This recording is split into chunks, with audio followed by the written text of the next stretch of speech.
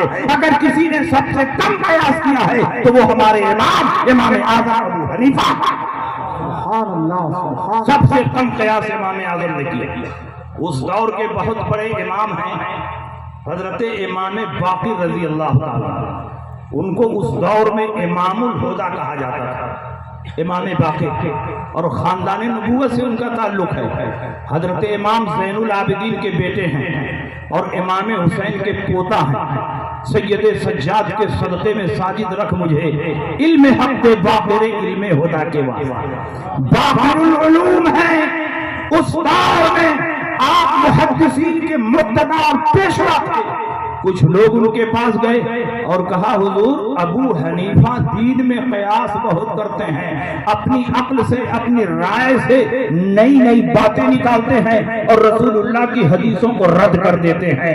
امام اعظم ابو حنیفہ حج کے لیے گئے، پتا چلا امام باقر بھی آئے ہوئے ہیں، تو ان کی زیارت کے لیے امام اعظم حاضر ہوئے اور آپ کے شاگرد رشید عبداللہ ابن مبارک نے تعارف کروایا کہ یہ فقیہ عراق ابو حنیفہ ہیں۔ اتنا سننا تھا کہ حضرت امام باقر کے چہرے پر غیظ و غضب کے آثار نمایاں ہو گئے اور فرمایا تو بھی ابو حنیفہ ہو جو اپنی رائے اور قیاس سے میرے دادا جان کی حدیثوں کو رد کر دیتے ہو۔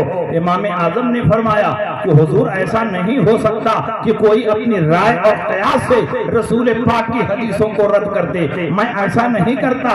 امام اعظم ابو حنیفہ نے صفائی پیش کی، لیکن امام باقر نے فرمایا تمہارے بارے میں مسلسل یہ رپورٹ مل رہی ہے کہ تم دین میں قیاس بہت کرتے ہو، اپنی رائے سے مسائل کا استنباط اور استخراج کرتے ہو۔ امام اعظم نے فرمایا غلط ہے، اگر کسی خاص مسئلے میں اطلاع ملی ہو تو اس مسئلے کو پیش کیا جائے، میں کتاب و سنت کی دلیلیں اس پر پیش کرتا ہوں، اور اگر عام طور پر یہ بات پہنچی ہے تو یہ بات بالکل غلط ہے۔ اگر حضور اجازت دیں تو کچھ مسئلہ میں پوچھنا چاہتا ہوں۔ امام باقر نے اجازت دی تو امام اعظم ابو حنیفہ نے پوچھا حضور بتائیں نماز افضل ہے کہ روزہ افضل ہے؟ امام باقر نے فرمایا نماز افضل ہے۔ امام اعظم نے فرمایا کہ جب عورتوں کو حیض آتا ہے تو حیض کے زمانے میں جو نمازیں چھوٹتی ہیں ان کی قضا نہیں ہے، جو روزے چھوٹتے ہیں ان کی قضا ہے۔ انہوں نے کہا بالکل صحیح ہے۔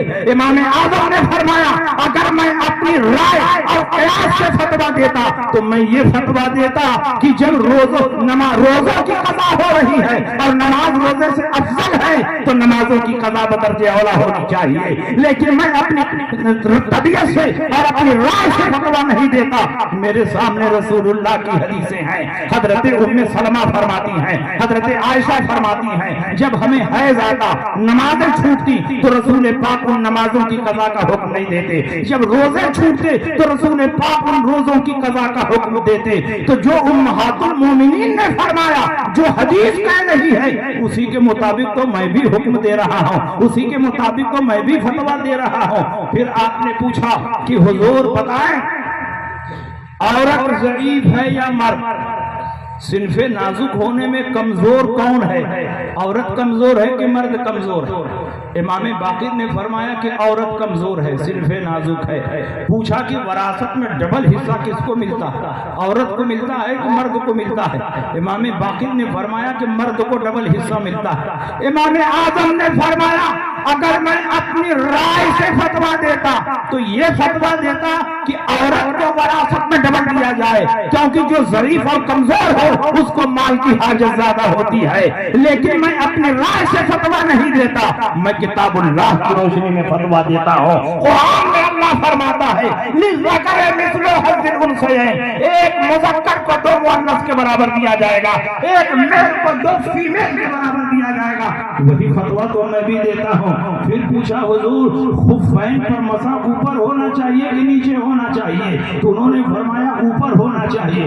امام اعظم نے فرمایا قیاس کا تقاضا یہ ہے کہ خف کے نیچے تلی میں مسح ہونا چاہیے، کیونکہ نجاست وہیں لگنے کا ڈر ہے، کیچڑ وہیں لگنے کا ڈر ہے. لیکن خفین کے اوپر مسح ہوتا ہے اس لیے کہ رسول پاک کی حدیث موجود ہے، رسول پاک کا عمل موجود ہے کہ آپ خفین کے اوپر مسح کرتے تھے. وہی فتویٰ تو میں بھی دیتا ہوں. اتنا کہنا تھا کہ امام باقر کھڑے ہو گئے، امام اعظم کی پیشانی کو بوسہ دیا اور کہا مبارک ہو اے ابو حنیفہ، جب تک تیرے جیسا امام اس دھرتی پر موجود ہے کوئی رسول پاک کی حدیثوں کو نہیں بدل سکتا، کوئی رسول پاک کی حدیثوں میں تحریف نہیں کر سکتا. اس دور کے دور میں اہل دین اسی لیے امام اعظم سے چڑھتے ہیں کہ جب جب حدیث کے نام پر یہ ہیرا پھیری کرتے ہیں، گھوٹالا کرتے ہیں، تو امام اعظم کے غلام ان کی چوری کو پکڑ لیتے ہیں، ان کے چہرے کو بے نقاب کر دیتے ہیں. نعرہ تکبیر، نعرہ رسالت. خیر الورا کانفرنس خلیفہ حضور سرکار تاج الشریعہ حضرت علامہ مفتی شمشاد احمد صاحب اللہ مصراحی. آپ ذرا اندازہ لگائیں امام اعظم ابو حنیفہ کی کیا شان ہے. امام اعظم ابو حنیفہ نے ایک دو نہیں 86,000 مسائل کا استنباط اور استخراج کیا.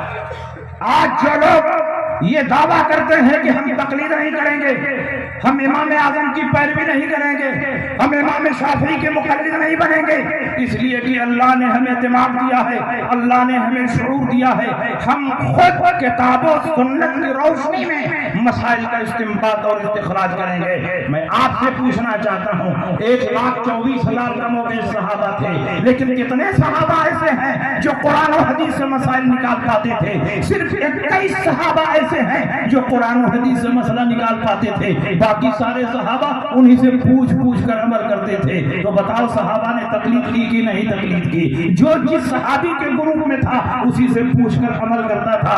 گویا صحابہ بھی اپنے سے اوپر والے صحابہ کے مقلد تھے. اس دور میں تقلید شخصی نہیں ہو رہی تھی، اس لیے کہ جب سارے صحابہ حق ہیں تو تقلید شخصی کی کیا ضرورت ہے؟ جو جس کے گروپ میں تھا اس سے پوچھ کر مسائل کو سمجھتا تھا اور اس کے اوپر عمل کرتا تھا. 21 صحابہ کتاب و سنت سے مسائل نکال پاتے تھے، باقی صحابہ کتاب و سنت سے مسائل نہیں نکال پاتے. کیا صحابہ عربی نہیں جانتے تھے؟ کیا صحابہ قرآن نہیں سمجھتے تھے؟ کیا ان کے پاس حدیثوں کا ذخیرہ نہیں تھا؟ ان کی مادری زبان میں قرآن کا نزول ہو رہا تھا، دن رات مشکات نبوت سے حدیثیں سن رہے تھے، ان کے پاس حدیثوں کا خزانہ موجود تھا. لیکن اس کے باوجود بھی ہر آدمی کتاب و سنت میں چھپی ہوئی اللہ و رسول کی مراد کو نہیں تلاش کر سکتا، اس کو متعین نہیں کر سکتا. اللہ جس پر فضل خاص فرماتا ہے، جس کو خاص توفیق سے نوازتا ہے، جس کے ساتھ خیر کثیر کا ارادہ فرماتا ہے، وہی دین میں فقیہ بنتا ہے، وہی دین میں مفتی بنتا ہے. سبحان اللہ. ہر آدمی اپنی کوشش اور محنت سے فقیہ اور مفتی نہیں بن سکتا. حضرت عبداللہ ابن عباس کا نام سنا ہوگا. حضور علیہ السلام کے گھر میں 2 بچے پل رہے تھے، 2 چھوٹے چھوٹے بچے، ایک عبداللہ ابن عباس تھے، ایک علی تھی. بچوں میں ایمان لانے والے سب سے پہلے حضرت علی. حضرت عبداللہ ابن عباس کا زیادہ وقت حضور کے حجرے میں گزرتا تھا. ایک مرتبہ ان کے والد حضرت عباس نے اپنے بیٹے عبداللہ ابن عباس کو سکھایا کہ بیٹے آج کی رات حضور کے گھر جاؤ. اور ان کے حجرے ہی میں رات گزارو، لیکن سونا نہیں، آنکھ کھولے رکھنا اور غور سے دیکھنا حضور رات میں کتنی عبادتیں کرتے ہیں، کتنی رکعتیں پڑھتے ہیں، کیا کیا حضور کے معمولات ہیں، یہ سب دیکھ کر کے آؤ اور مجھ کو بتاؤ تو میں بھی رات میں ویسے ہی عمل کروں گا۔ حضرت عبداللہ ابن عباس بچے ہی تھے، نبی کے گھر آئے اور حضور کی زوجہ محترمہ حضرت میمونہ حضرت عبداللہ ابن عباس کی خالہ تھی، خالہ سے کوئی پردہ بھی نہیں ہے، اسی حجرے میں قیام فرما ہوئے اور اپنی خالہ سے کہا خالہ جان آج میں آپ کے حجرے ہی میں رہوں گا۔ انہوں نے فرمایا بیٹے شوق سے رہو۔ جب عشاء کی نماز ہو گئی تو حضرت عبداللہ ابن عباس نبی اکرم صلی اللہ علیہ وسلم اور حضرت میمونہ کے سونے کا وقت آیا تو گھر میں بستر ایک ہے، تکیہ ایک ہے، مہمان کا انتظام کیسے ہو؟ اور نبی کا کوئی لمبا چوڑا حجرہ نہیں تھا، ایک چھوٹا سا حجرہ تھا اور لمبا آدمی کھڑا ہو جائے تو اس کا سر چھت میں لگ جائے، گھاس بھوس کی چھت تھی، اس میں نبی کا وقت گزر رہا تھا۔ حضرت عباس عبداللہ ابن عباس کے سونے کا وقت آیا تو نبی اکرم صلی اللہ علیہ وسلم نے کیسے سلایا اس کو بھی ذرا غور سے سنیے۔ تکیہ ایک ہے، سونے والے تین ہیں، تو تکیہ کا جو لمبا والا حصہ ہوتا ہے اس کے ایک کونے پر سر رکھ کر نبی سوئے، دوسرے کونے پر سر رکھ کر حضرت میمونہ سوئیں اور بیچ میں لڑکے عبداللہ ابن عباس کو سلایا گیا۔ عبداللہ ابن عباس سونے کے لیے تو گئے نہیں تھے، آنکھیں بند کر کے پڑے ہوئے ہیں۔ جب کچھ رات گزری حضور علیہ السلام چپکے سے اٹھے، دروازہ کھولا اور پیشاب خانے میں تشریف لے گئے تو عبداللہ ابن عباس بھی چپکے سے اٹھے اور دیکھنے لگے کہ حضور کیا کر رہے ہیں۔ دیکھا حضور پیشاب خانے میں تشریف لے گئے ہیں۔ دماغ نے کہا کہ نبی استنجا خانے سے نکلیں گے تو ضرور وضو کے لیے پانی تلاش کریں گے، کیوں نہ میں ہی پہلے سے لوٹے میں پانی بھر کے رکھ دوں تاکہ نبی کو تلاش نہ کرنا پڑے۔ عبداللہ ابن عباس نے لوٹے میں پانی رکھ کر استنجا خانہ کے سامنے رکھ دیا۔ حضرت میمونہ بھی سب دیکھ رہی تھی۔ نبی جب باہر نکلے دیکھا پانی موجود ہے، نبی کا دریائے کرم جوش مارنے لگا۔ اللہ کے نبی خوش ہوئے، فرمایا کس نے پانی رکھا؟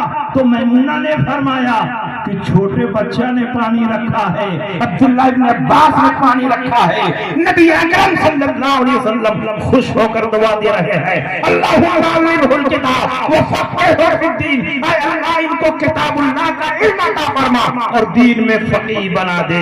نبی یہ نہیں فرما رہے ہیں کہ اہل حدیث بنا دے، دین میں فقیہ بنا دے۔ عبداللہ ابن عباس کو اللہ نے کتاب اللہ کا اتنا علم عطا فرمایا، اتنا علم عطا فرمایا کہ صحابہ میں سب سے بڑے مفسر بن گئے۔ ترجمان القرآن آپ کا لقب ہوا، حبر الامت آپ کا لقب ہوا، رئیس المفسرین آپ کا لقب ہوا، اور فقیہ اتنے بڑے بنے، اتنے بڑے بنے کہ آپ کو اسی دور میں راس الفقہا کہا جاتا تھا۔ وہ خود فرماتے ہیں کہ اللہ نے مجھ کو کتاب اللہ کا علم اتنا عطا فرمایا کہ اگر میری اونٹنی کی رسی گم ہو جائے تو میں کتاب اللہ کی روشنی میں تلاش کر لوں گا کہ میری اونٹنی کہاں ہے، میری رسی کہاں ہے۔ اگر آپ کتاب اللہ میں سیوان تلاش کرو تو نہیں تلاش کر سکتے، حالانکہ قرآن میں ہر چیز کا بیان ہے۔ ولا رطب ولا یابس الا فی کتاب مبین، ما فرطنا فی الکتاب من شیء، ہم نے کتاب اللہ میں کسی چیز کو نہیں چھوڑا ہے، ہر رطب و یابس کو قرآن میں بیان کر دیا ہے، لیکن سمجھنے کے لیے دماغ چاہیے۔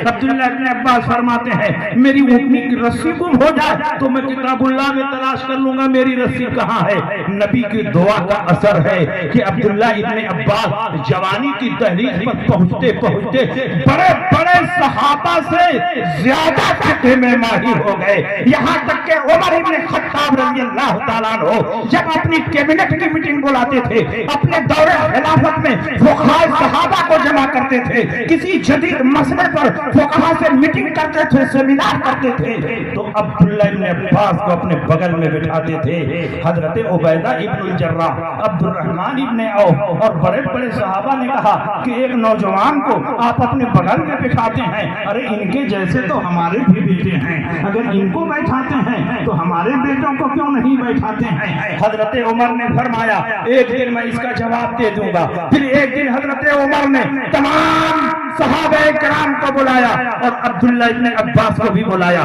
بڑے بڑے فقہاء صحابہ کو بلایا اور عبداللہ ابن عباس کو بلایا۔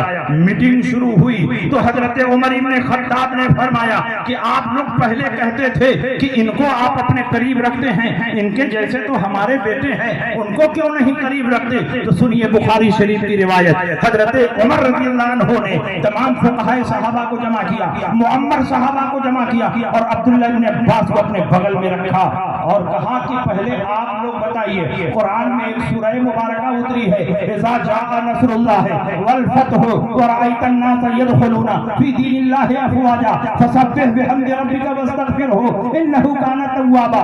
اس سورہ مبارکہ سے آپ لوگ کیا سمجھتے ہیں؟ تو بڑے بڑے صحابہ ہیں، سب نے جواب دیا۔ کسی نے کہا اس میں فتح مکہ کی بشارت دی گئی ہے، کسی نے کہا کہ جب فتح مل جائے اور اللہ کی مدد مل جائے تو ہمیں توبہ و استغفار کرنا چاہیے، اللہ کا شکر ادا کرنا چاہیے۔ کسی نے کہا کہ جب مکہ فتح ہوگا تو لوگ جھوٹ در جھوٹ اسلام میں داخل ہونے لگیں گے، اسلام کو غلبہ حاصل ہوگا، اسلام کو شوکت حاصل ہوگی۔ سب نے اپنا اپنا جواب دیا اور جو ان کے بیٹے تھے وہ تو چپ رہے، ان کو بولنے کی ہمت بھی نہیں ہوئی۔ تو اللہ کے نبی نے فرمایا، اے عبداللہ ابن عباس تم کیا اس کا جواب دیتے ہو؟ تو عبداللہ ابن عباس نے فرمایا کہ میرا جواب یہ ہے کہ اس سورہ میں اللہ نے اپنے نبی کی موت کی خبر دی ہے کہ اب مکہ فتح ہو چکا ہے، لوگ اسلام میں جھوٹ در جھوٹ داخل ہو رہے ہیں، اسلام کو غلبہ حاصل ہو چکا، اسلام کو شوکت حاصل ہو چکی، اسلام کا کام مکمل ہو چکا ہے۔ جس کام کے لیے آپ کو بھیجا گیا تھا وہ کام مکمل ہو گیا ہے، اب آپ کو دنیا میں نہیں رہنا ہے، رب کی بارگاہ میں کوچ کرنا ہے۔ اس سورہ مبارکہ میں اللہ نے اپنے حبیب کی موت کی خبر